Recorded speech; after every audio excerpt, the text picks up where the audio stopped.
Arel is a young boy living in a fantasy world where every person receives a blessing in the form of a class bestowed upon them by their goddess.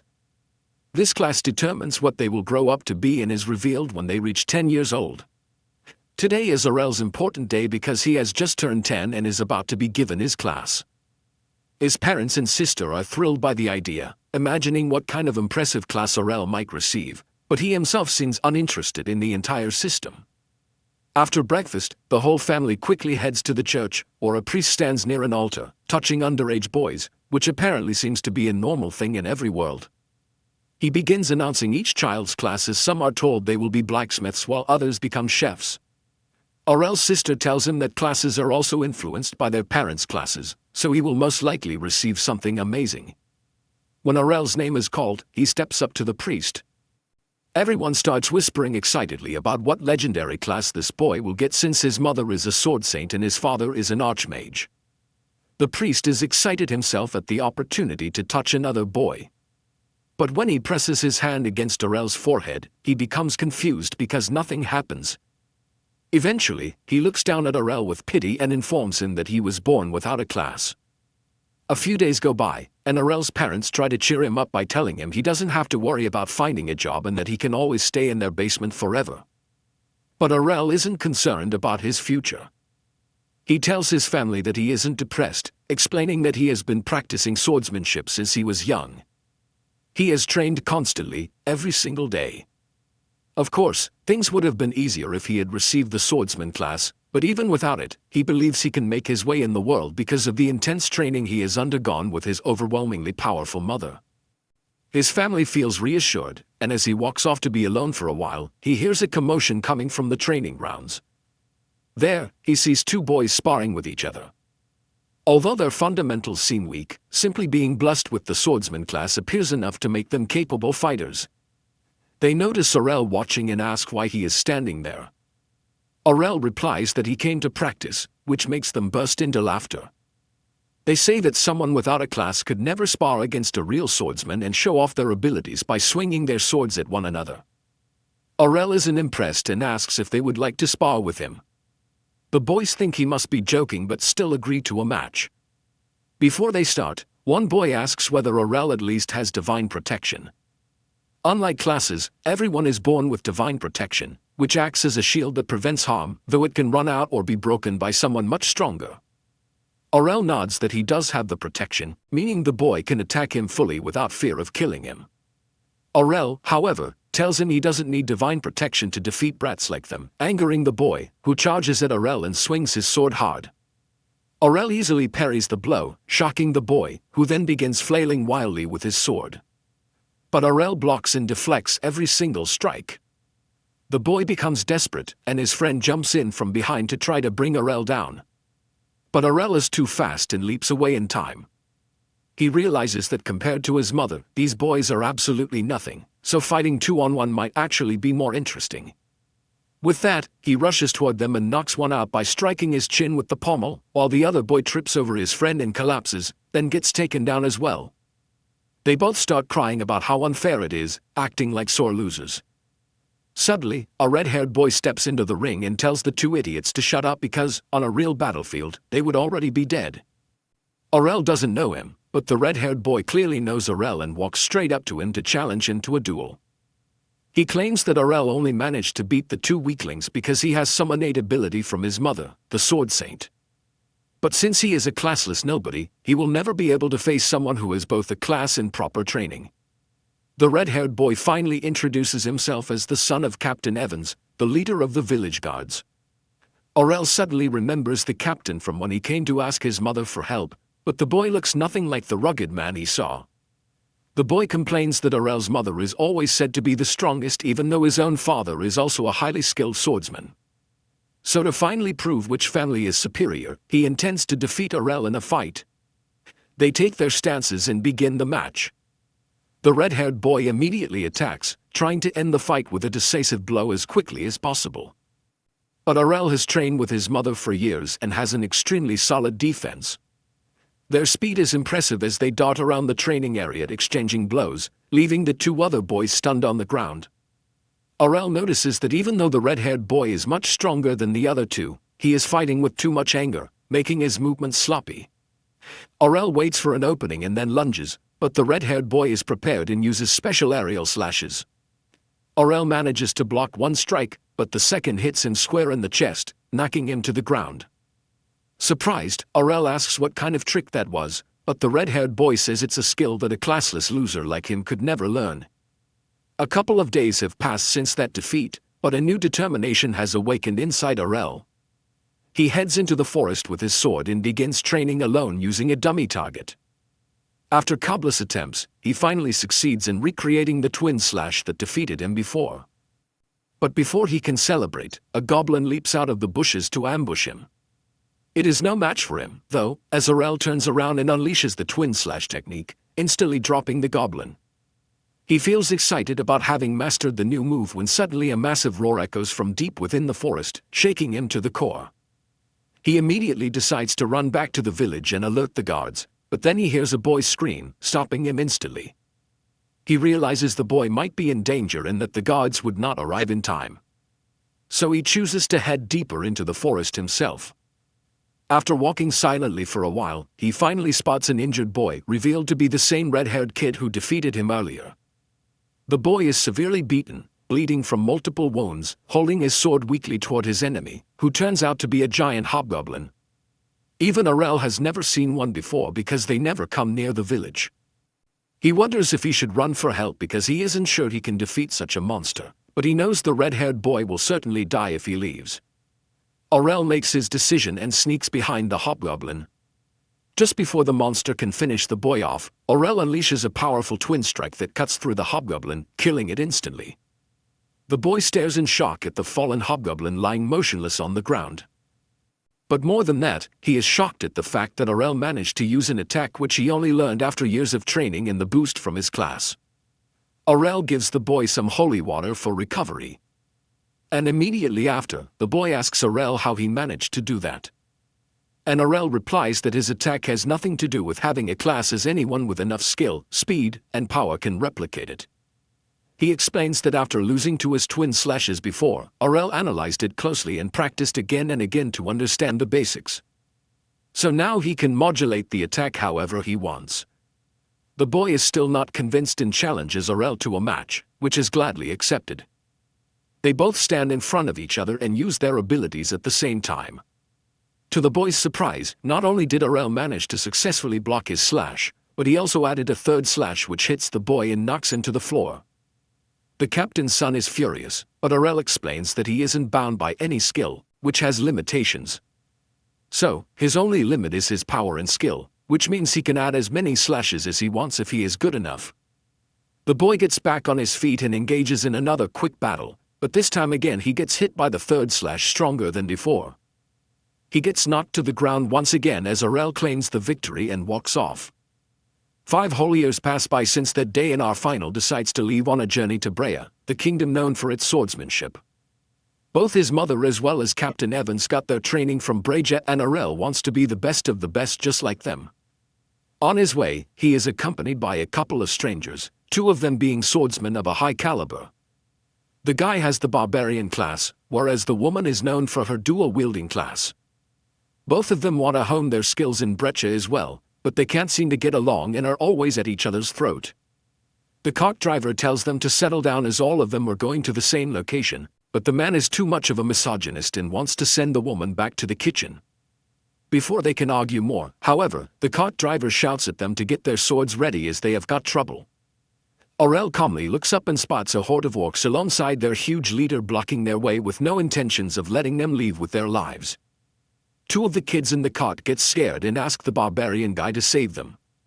But the barbarian, true to her name, is a total jerk and a coward who claims that he is not willing to put his life on the line for someone else and jumps from the cart before running away. The woman follows him, claiming that everyone is on their own in this world. The cart driver gets worried, wondering whether he can outrun the horde with his cart and the passengers. But before he could do anything, Arel climbs down the cart without a single word and starts moving towards the monsters. The driver tells him to back off and run for his life. But Arel simply ignores him before dashing towards the first orc and stabbing it in the heart. The driver is shocked by his incredible speed and accuracy, while Arel simply uses instant transmission and keeps disappearing and appearing in front of the orc, taking them down one by one. Unfortunately though, he gets surrounded by a bunch of orcs on all sides, which means that he can't really use his dash skill anymore.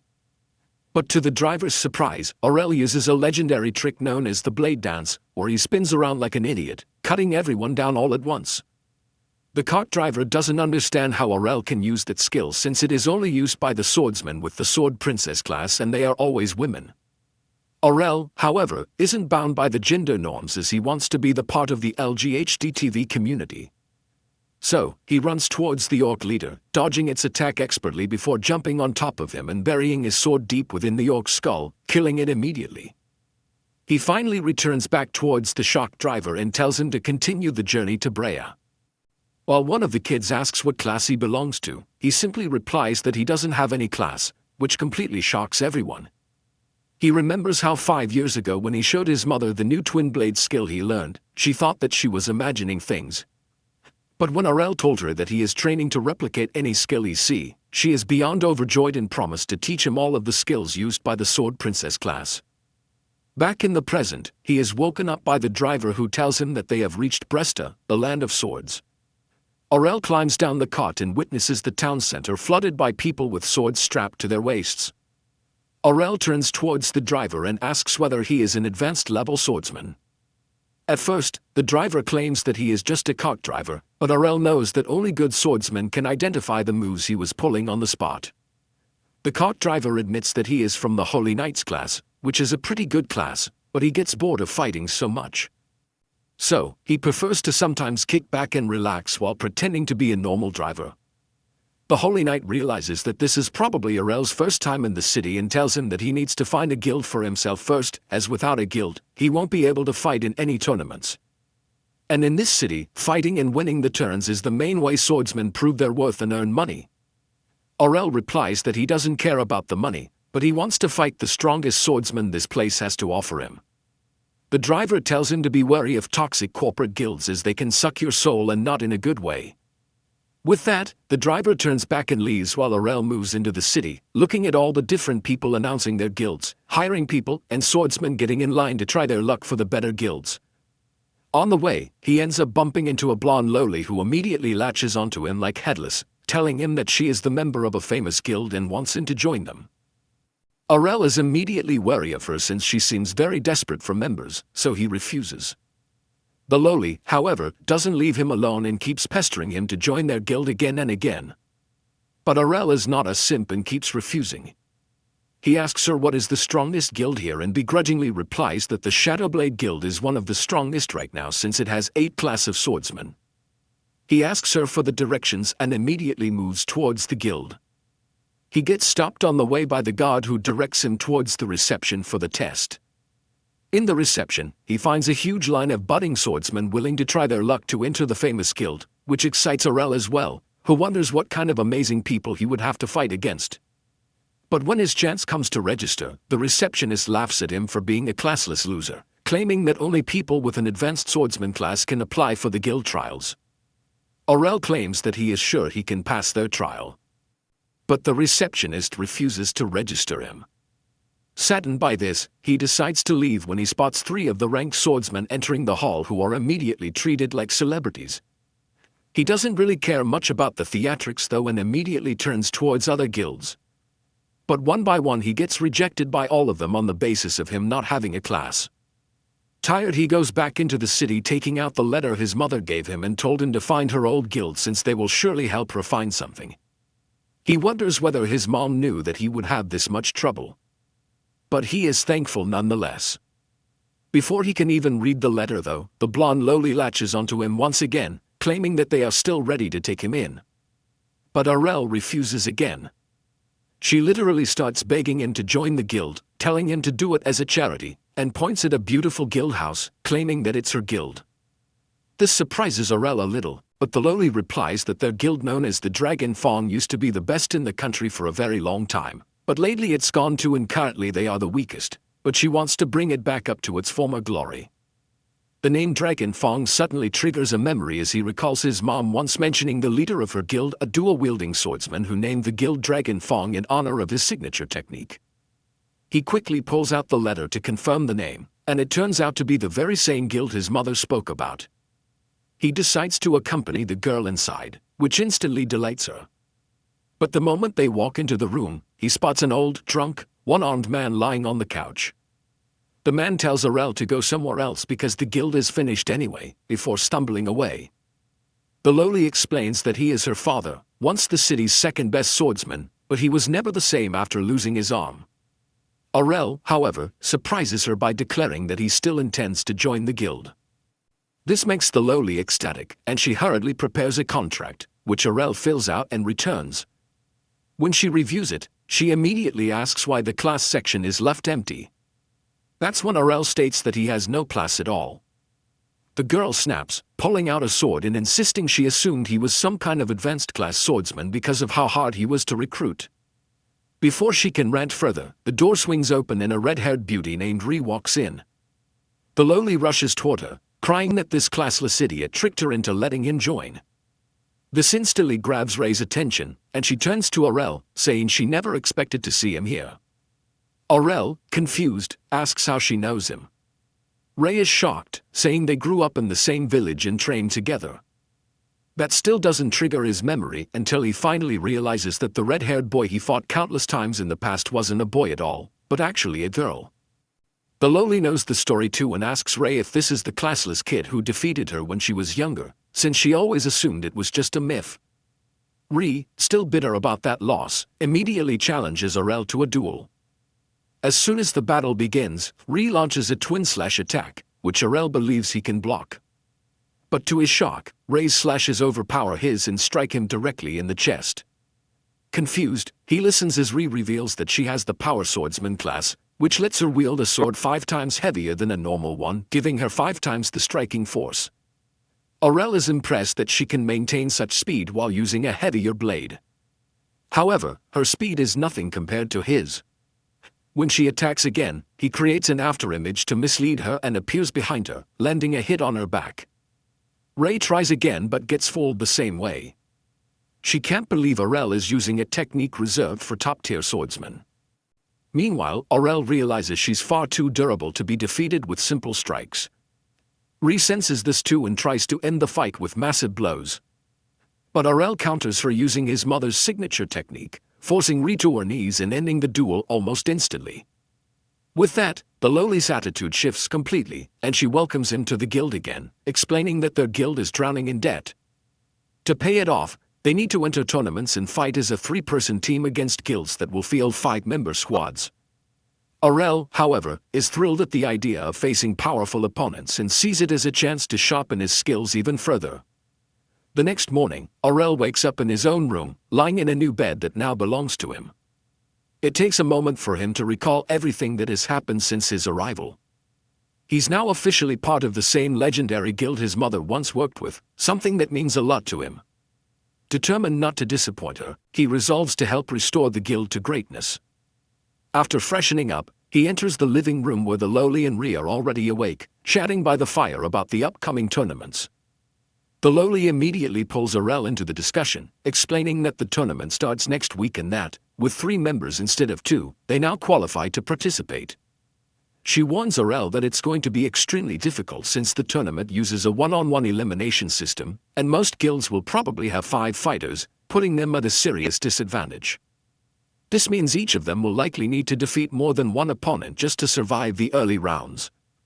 Still, the girl is optimistic, pointing out that their guild already has 2 B-rank swordsmen.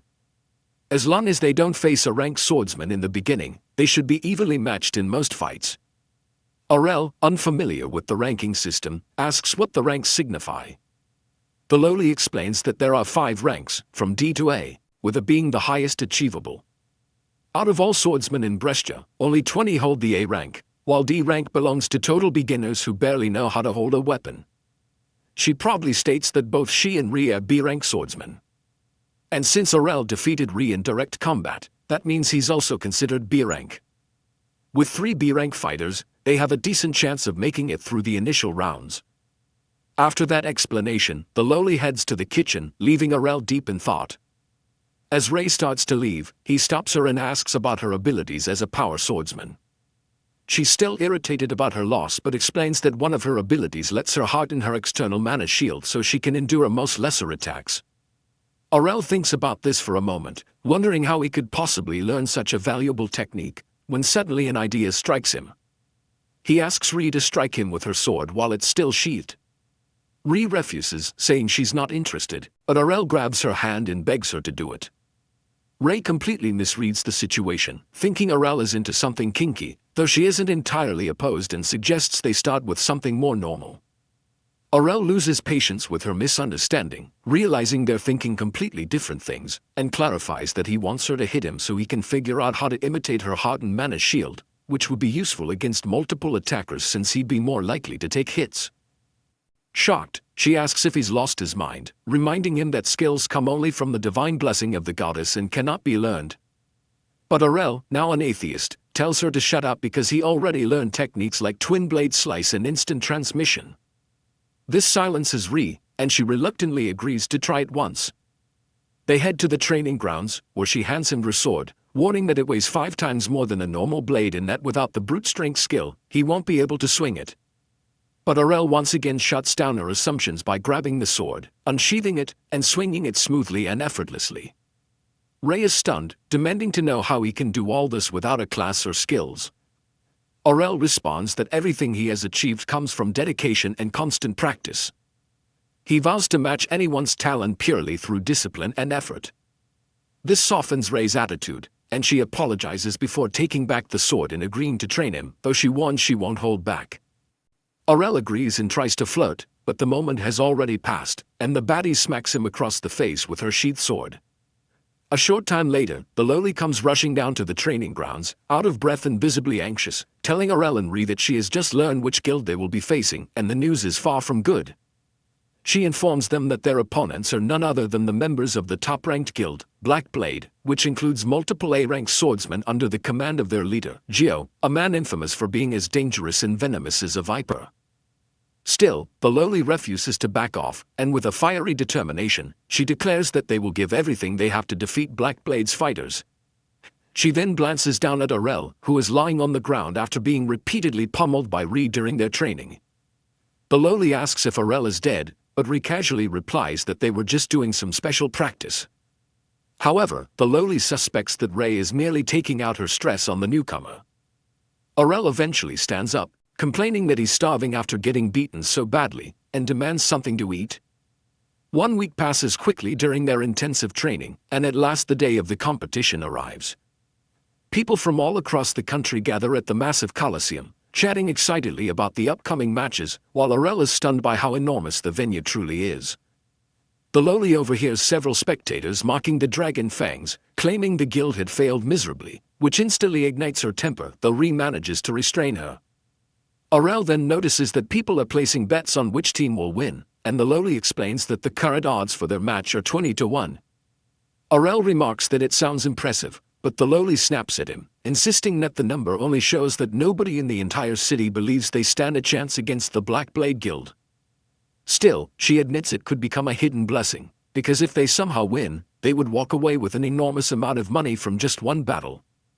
Ree tries to calm her down, but the lowly is already fired up, her eyes blazing as she insists that they absolutely must win, because if they lose, their guild will cease to exist. To ensure they come out wealthy afterward, she even took out a loan using the guild house as collateral. If they win, their lives will be transformed forever, and no one will ever call them a pathetic guild that once used to be strong. Ree nervously asks, "But what if we lose?" And the lowly replies that it doesn't matter because losing would mean losing everything anyway. Suddenly, a voice calls out to her, and they turn to see Geo, the leader of the Black Blade Guild, who immediately begins mocking the lowly.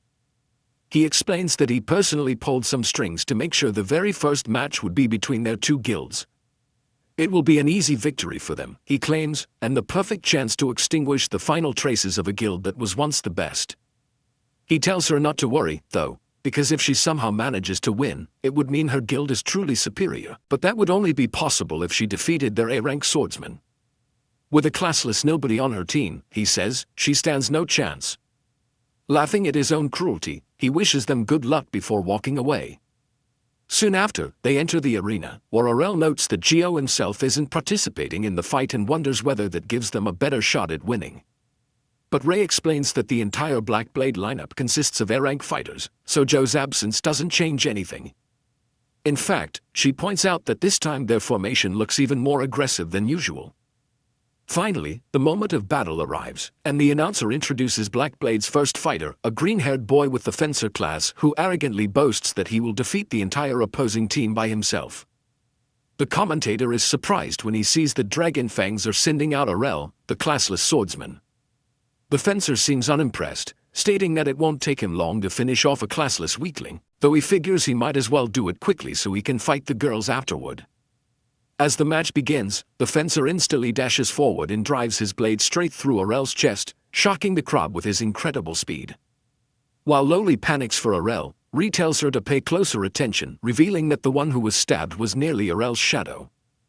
The Fencer is surprised, but not discouraged, and he spins around to strike again, only to hit another afterimage.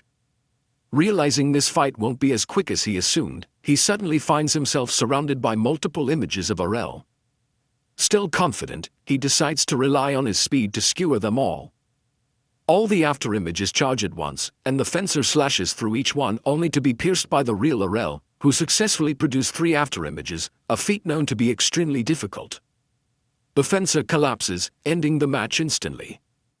Arel remarks that his mother used to train with him while creating 5 images at the same time, and that was when she was holding back. The commentator is stunned, and the audience erupts in cheers for the classless fighter. Arel realizes that although he performed the same technique as the Fencer, his execution was sharper, meaning he will need to refine it further. In the next match, Arel faces a dual-wielding swordsman who launches a relentless flurry of strikes, but Arel blocks every attack before finishing him with a twin slash. With 2 opponents down, the third fighter, a reverse-grip dagger wielder, steps forward, fighting cautiously and mixing martial arts techniques with his blade work. Yet none of it matters, as Arel is far too quick and disorients him with afterimages before taking him down from behind. Ree and Loli are stunned that he has effortlessly defeated 3 A-rank swordsmen in record time, which fills the Loli with real hope that they might actually win this match. The next fight proves more challenging, as his opponent is a shield swordsman known for being extremely durable. Unable to land decisive hits, Arel is forced to maneuver around him, gradually chipping away at the man's defenses. The shield wielder yells that someone like him can't possibly be classless, but Arel replies that everything he can do comes purely from hard work and nothing else. The brute sneers that effort means nothing against natural talent and charges forward with a shield bash skill. But Arel anticipates his every movement by using one of his mother's signature techniques, foresight, and kicks the shield aside. He then imitates the martial artist's move from an earlier match and delivers a powerful kick to the brute's stomach. Picking up the fallen shield, Arel moves forward as his opponent tries to attack again, but Arel parries and rushes in, using the same shield bash technique to overpower and defeat him. The crowd erupts in chaos, accusing him of lying about his rank and class. In response, the organizers bring out his class ID and verify it through the magic crystal ball, broadcasting live that he truly is classless. With that settled, the next opponent is announced, a swordsman named Masamune, a descendant of Eastern samurai, wielding a curved blade known as a katana. Even before Masamune draws his sword, Arel senses the threat and prepares himself, aware that this battle won't be anything like the previous ones. He understands that Masamune is preparing his ultimate technique, waiting for the perfect moment to strike like a snake. Curious, Arel steps forward, deliberately entering the danger zone. The instant he sets foot within Masamune's range, the samurai unleashes a lightning-fast slash toward Arel, but Arel moves even faster, vanishing and reappearing behind him. Masamune is stunned, and Arel calmly tells him that he genuinely is the fastest person he has ever encountered in the entire city. But unfortunately for him, his own mother had always been far quicker, so he had long since grown used to such speed. With that in mind, he unleashes the Sword Princess's ultimate technique, striking his opponent repeatedly and finishing the battle. The entire crowd falls into stunned silence as the person believed to be the weakest member of the weakest guild completely wipes out the strongest fighters of the strongest guild. Arel then heads toward Ray and the Loli, satisfied that they should now have earned enough money to keep their guild alive. That evening, once they return to the guild house, they immediately begin celebrating with drinks. Arel is still shocked to discover that the lowly is old enough to drink, though she insists she is a fully grown woman. Even if she appears small, she still can't believe Arel managed to defeat 5 rank swordsmen from the top guild in the nation all by himself. She decides she must win him over, believing he is her chance to escape poverty and obscurity. She tries to propose to him, saying she can fulfill all his desires, but Arel, acting like a true Sigma, rejects her instantly and says he would prefer someone like Ray instead. Ray immediately turns red and jumps to her feet, yelling at Arel to stop saying things like that just because he wants to reject Lowly, but Arel is genuinely serious. He asks why she thinks he is teasing her, and she says it's because back when they were kids, he called her a man during a sword fight. She claims everyone she has ever met says she has no feminine charm, but Arel sees 2 very obvious charms right in front of him and disagrees. Lowly realizes Ray has absolutely no idea what her greatest advantage is or how she could use it, so she isn't worried. She then begins rubbing Arel's legs, saying he must be exhausted after all the battles and tells him to meet her in the bedroom. Ree becomes flustered and tells Lowly to stop saying such weird things. But Lowly smirks slightly, saying she only intends to give him a well-earned massage after a tiring day. To her surprise, Arel responds that he'd rather get a massage from Ree. His idea of a massage, however, is getting smashed to pieces by Ray during training as he tries to master the reinforcement magic she uses effortlessly thanks to her class and abilities. The lowly watches from the balcony, wondering if Arel even understands what a massage truly is. The commotion ends up waking Lowly's father, who comes downstairs to the training area completely hungover, annoyed by the noise and assuming they're venting frustration about losing the tournament even before it began. Lowly corrects him, saying they actually won their match against the top guild. This gets his attention, though he assumes Black Blade must have sent their B or C rank newcomers as disposable fighters. But the Lowly shocks him further by revealing all their opponents were A rank. And on top of that, Arel defeated every one of them on his own. This snaps her father out of his hangover as he stares at Arel, bruised and beaten, questioning whether this boy is truly that powerful. Lowly probably announces that she placed several bets, and because Arel completely swept the enemy team, she hit the jackpot. Now they're not only out of debt, but they also have enough funds to cover their guild's operating expenses. Her father, however, remains doubtful, saying that if this kid really is that strong, larger and wealthier guilds will soon try to recruit him, so she shouldn't get her hopes up. Lowly tells him not to worry, because she plans to marry Arel, which means he'll be committed to them forever. Arel insists he will do no such thing, then turns his attention to her father, saying that while Lowly might be a stubborn idiot, at least she isn't someone who gives up on everything. This is clearly aimed at Lowly's dad, who glares at him dangerously. But Arel doesn't notice the warning and continues, telling him to stop feeling sorry for himself and to act his age, since he still has one functioning arm and can still use a sword with it. This immediately enrages her father, who grabs Arel by the collar and warns him not to speak about things he knows nothing about. He tells Arel that a dual-wielding swordsman who can no longer dual-wield is nothing more than a waste of air. Arel disagrees, saying that even though he himself is classless, he still competes and tries to rise in the world. With that, her father shoves him away and walks back upstairs. Lowly and Ree rush to Arel, asking if he's alright, and Lowly apologizes for her father's behavior while thanking Arel for standing up for them. Arel says that even after losing his arm and being inactive for so long, her father is still incredibly strong, and it's a shame he refuses to use his great strength and experience. He thinks about all the amazing techniques he could learn from a dual-wielding swordsman and silently promises to convince Lowly's father, Rod, to pick up his sword again. Lowly overhears his intention to learn new skills and suggests that he tackle some nearby dungeons. Arel has no idea what a dungeon is, so Ray explains that they are underground caves where monsters spawn in huge numbers, and the entire place is full of traps, making them one of the best places to learn new techniques and gain real combat experience, something that will help in the Sword God Cup. Arel has no clue what she is referring to, so she explains that every year, the city hosts a tournament where the best swordsmen in the country gather to display their skills and prove they are the #1 swordsman in the nation.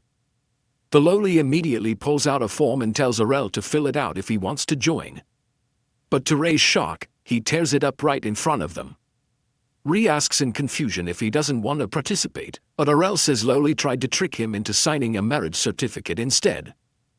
Loli laughs, saying she was only checking his reaction, but Arel has had enough and puts her in a rear naked choke to teach her a lesson.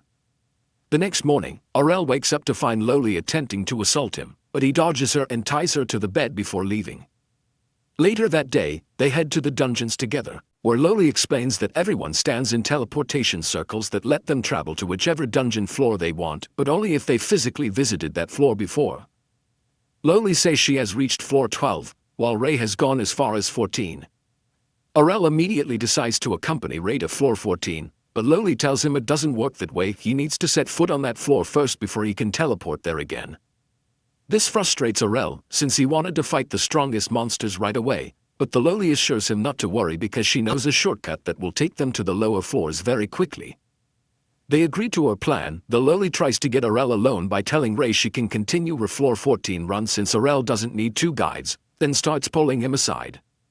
But Arel isn't so easily fooled and asks Ray to come along as well. They enter the first floor and are immediately ambushed by two armored knights. Arel draws his sword and clashes with one while Ray engages the other. He's surprised to see that even with heavy armor, the knight moves with incredible agility, but it's still manageable.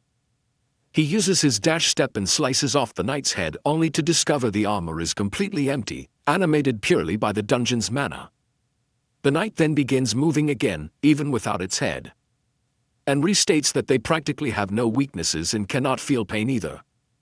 Because of that, Arel aims for their legs instead, and the tactic works perfectly as the magic knights collapse to the ground. Richan also finishes off her opponent, saying that they will regenerate soon, so they must keep moving. But before they advance any farther, Arel turns to Loli and asks what her class is. She proudly announces that she is a fencer and even promises to teach him anything he wants, whether in the training grounds or in bed. Arel, however, rejects her once more and continues forward. Right before entering the second level, they hear desperate cries for help coming from a nearby doorway. When they get closer, they discover a man drenched in blood, kneeling on the floor and begging to be saved. Ray suggests bringing him above ground, but the man refuses, insisting that his companions are still trapped inside and were badly injured by a hidden trap. He pleads for them to rescue his friends, and Loli, being Loli, immediately asks for payment in exchange for assistance. To her surprise, the man willingly hands her a generous amount of money he claims to have won from gambling. Yet Arel senses something off. Following behind the man, he notes that based on his own past experience, anyone who has lost that much blood wouldn't even be able to sit upright without holy water, let alone walk all the way back from such a dangerous chamber. He realizes that the blood and injuries are completely staged, but chooses not to reveal this, simply because he suspects the situation might lead to something amusing or interesting. The man then guides them to a hidden room where a trail of blood leads to a large puddle in the center, with a single gold coin placed within it. The moment Loli sees the coin, she instantly moves to grab it, but a teleportation circle forms beneath their feet. Ree immediately understands it was a trap, while the man grins smugly, claiming he was paid handsomely for such an easy task. But to his horror, the teleportation spell drags him along with the others. They reappear on a floor that even Ray has never encountered before, meaning they are now deeper than the 14th floor, though there are still no signs of high-level monsters. The man who faked his injuries trembles in fear, stuttering that this floor is rumored to be the lowest level of the dungeon, where the advanced sword god is said to reside. Suddenly, a knight clad in rainbow-enchanted armor materializes before them. Loli refuses to believe any of the rumors regarding the sword god class, which most people consider nothing more than myth. But Arel grasps the danger therein instantly and shoves Loli aside as the sword god unleashes an aerial slash strong enough to shatter the dungeon walls. The sword god charges straight at Arel without hesitation, and Arel barely manages to lift his sword in time to block.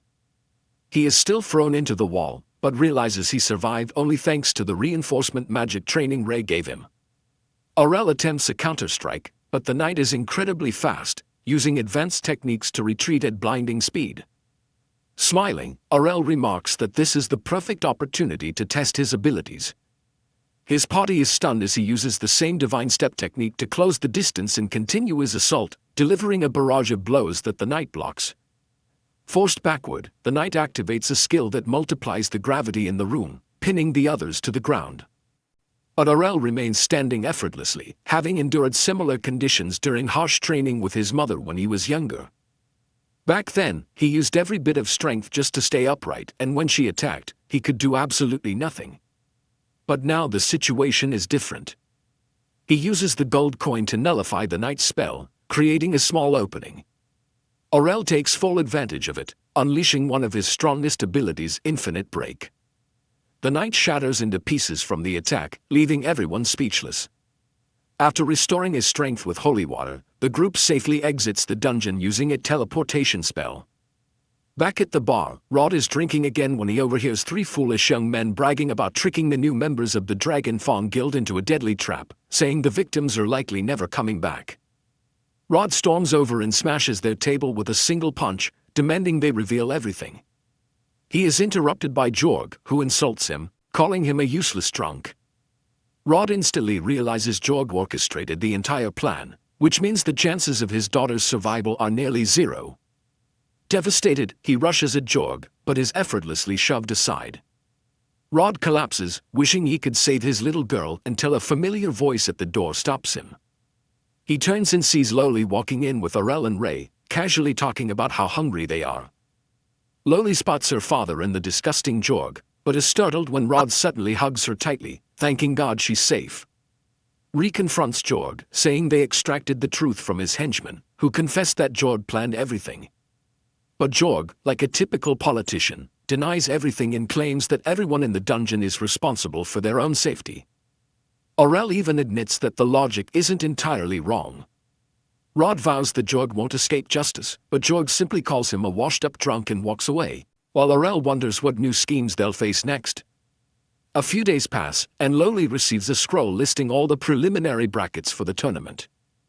To her dismay, she finds herself placed in the same bracket as Arel, crushing her hopes instantly, because facing him means she has absolutely no chance of reaching the prelim finals and representing her guild. Arel, unfamiliar with prelims, is confused. Ray explains that since the Sword God tournament attracts overwhelming numbers of aspiring swordsmen, it's impossible to let everyone enter the main event. So the city hosts prelims divided into multiple brackets determined by a dice roll. Whoever wins their bracket gets a direct entry into the main tournament. Arel checks the scroll Ray was holding and sees that she's in a separate group. She thanks the gods, relieved she won't have to fight Arel. She then quietly prays for an easy prelim run. Arel teases her about her daddy issues, but Loli interrupts, insisting they need to return to the dungeon for training. Arel refuses, complaining that he's completely bored of dungeons at this point. Loli then pretends to act cute, saying she needs a strong man to protect her if something goes wrong. May, realizing how pathetic Loli's behavior is, plans to teach her a lesson about independence. Before they leave, Rod bursts into the room, acting overly dramatic as he clings to his daughter, warning her to stay extremely cautious since they have no idea when Jorg might strike again. Seeing the fear in his eyes, Loli agrees sullenly before heading out. Rod turns and finds Arel giving him a silent, judgmental look. Rod claims he still has time to pull himself together and become a better protector for his daughter. Arel simply smiles and says it's never too late to be a decent person, then leaves. A couple of weeks pass, and at last, the prelims begin. The matches start with crowds cheering from the stands as fighters clash in flashes of steel and flying sparks. Gradually, the number of contestants dwindles as many are eliminated, and even Loli loses her match before she ever gets the chance to face Arel. She sulks in a corner, miserable over the outcome, since she at least hoped to make it to the finals this time. But Arel pays no attention to her feelings, saying that she was worried for nothing about losing the prelims just because they were in the same bracket, since she would have been defeated anyway. That makes Loli even more upset. Still, she pulls herself together and warns him to stay alert, even if he is extremely strong, because the other finalist in their bracket has some unusual techniques she can use. Arel, however, doesn't appear bothered at all and answers that he has already witnessed nearly every trick imaginable during his battles inside the dungeons, so he doubts this opponent will manage to surprise him. Loli, however, remains unconvinced and explains that this red-haired swordswoman is actually a magic swordsman who can enhance her blade with mana through her spells, giving it additional power. This catches Arel's interest since he never expected the city to allow magic in a tournament meant to determine the best swordsman. Loli responds that a participant's class doesn't matter, as long as someone belongs to a guild, they qualify for entry into the tournament. At that moment, the announcer calls Arel's name, and Lowly wishes him luck. He steps into the arena and faces the red-haired girl, who immediately states that she is a magic swordsman and that her class is fully recognized, so she doesn't want to hear any complaints later about her magic making the fight unfair. Arel tells her directly that he has no problem with it and that the better fighter will win. With that, the announcer begins the match, and the red-haired girl instantly launches a barrage of fireballs. Arel bends and twists like someone from a Matrix scene, dodging each blast while cutting or deflecting the rest. The magic swordswoman, though, seems to have an endless mana reserve as she continues bombarding him. But Arel slits through the spells and closes the distance. He attempts to strike her immediately, yet she blocks and counters with another fireball that forces him backward. Arel starts gauging her abilities and remarks that being able to switch freely between close-range and long-range attacks must be very convenient. She arrogantly brags that she's gifted and that a classless failure like him could never hope to beat her. But Arel answers that she isn't truly a master of either art, even if she understands the basics of both. This deeply angers her, and she vows to make him regret his words as she infuses her sword with blazing flames using magic, turning it into a burning blade, declaring that only a genuine magic swordsman can wield such a weapon. She swings her sword, sending flames chasing toward him, but Arel calmly sidesteps and slices through the attack. Even so, her erratic movements make it difficult for him to predict her next strike. He acknowledges her talent, saying she must have trained quite a lot. Soon after, he plants his feet firmly and gives her a harsh demonstration of what true mastery looks like, effortlessly deflecting each flame attack without moving from his spot. He states that if her basic swordsmanship had been stronger than Lowly's, she could have been far more dangerous. But at her current level, she's only barely superior to NPCs. Humiliated, the girl loses her composure. Arel takes advantage of that moment and sends a twin slash that extinguishes her flames entirely, leaving her stunned. Before she can even process what happened, he uses Blink Step to instantly appear behind her and knocks her out with a strike from the pommel of his sword. The crowd roars as the judges declare Arel the winner of Block 4. Yet all he thinks about is how he can master and utilize the skill set he saw her use. A few days pass, and the day of the final tournament finally comes. Lowly returns to the guild house to wake her father, insisting he watch the tournament with her so they can cheer for both Arel and Ree, who each won their brackets and qualified for the main event. Her father doesn't bother opening his eyes and tells her to go alone because he simply doesn't care. Lowly tries provoking him by asking if he's scared of seeing Jorg there. Rod immediately reacts, snapping that he isn't afraid of Jorg, but he quickly regains clarity. In a vulnerable moment, he admits to his daughter that he tried picking up his sword yesterday and realized he's become so rusty that he might not even be able to win the Sword God tournament anymore. This infuriates Lowly, who couldn't even pass the prelims herself, much less dream of winning the Sword God tournament, and yet he calls himself rusty. She tells him he should consider how he can still match the fighters who made it to the finals, while many swordsmen who train their whole lives can't survive even the first match. Rod finally agrees to go. On the way to the stadium, he reflects on how he once trained Ree back when he had both arms instead of being the one-armed shadow of his former self. He remembers those days fondly and wonders how Ree will perform, since she is now his oldest student and someone he feels deeply connected to. Back at the tournament grounds, Ree appears extremely nervous, her legs shaking. Staring at the floor, she gets startled when Arel suddenly appears and asks if she's scared they might have to fight each other in the opening match. This snaps her out of her fear and she tries to hit him, but Arel catches her fist just as the judges announce that the first match will be Jorg, the defending champion, against Arel, the classless phenomenon surprising everyone with his undefeated streak so far. Arel rises to leave, but Ree grabs his hand and wishes him good luck. Arel enters the arena, and Lowly yells at him to destroy Jorg and tear him into 64 pieces. However, as soon as Arel sees Jorg step into the arena, he immediately senses something is off. Jorg's eyes are glowing purple, and he has grown fangs and a horn, looking as though he sold his soul to a demon. Arel's instincts start screaming that this could be dangerous. Rod realizes the truth instantly. He notices the sword Jorg is carrying and warns Arel to retreat because Jorg is wielding a blade containing a powerful demon sealed inside. Jorg speaks in a distorted voice, saying he didn't expect anyone to recognize him. Lowly is confused because Jorg should obviously know who Rod is, but Rod explains that the demon itself has possessed Jorg, so Jorg is no longer in control. Rod states that the sword is believed to be the original weapon used by the sword god who defeated the Demon King. But before dying, the demon cursed the blade, which is why it was supposed to remain locked inside the royal vault. The demon smirks, saying he was sealed away for centuries but waited patiently, knowing someone would eventually free him and claim his power, just like Jorg did. He then announces to the entire stadium that he is the demon Gilda, the destroyer of mankind. Even Rhea outside reacts, saying she always believed Gilda was only a myth, a bedtime horror story about a demon strong enough to wipe out the planet. Panic erupts as the spectators recognize his name and flee the stadium, creating a stampede. Gilda, however, revels in the terror and refuses to let them escape. He conjures a magic circle beneath him that forms a dome of magical energy enclosing the entire stadium, trapping everyone inside. He laughs at the chaos, claiming human screams are like music to him, and he intends to savor them while slaughtering everyone.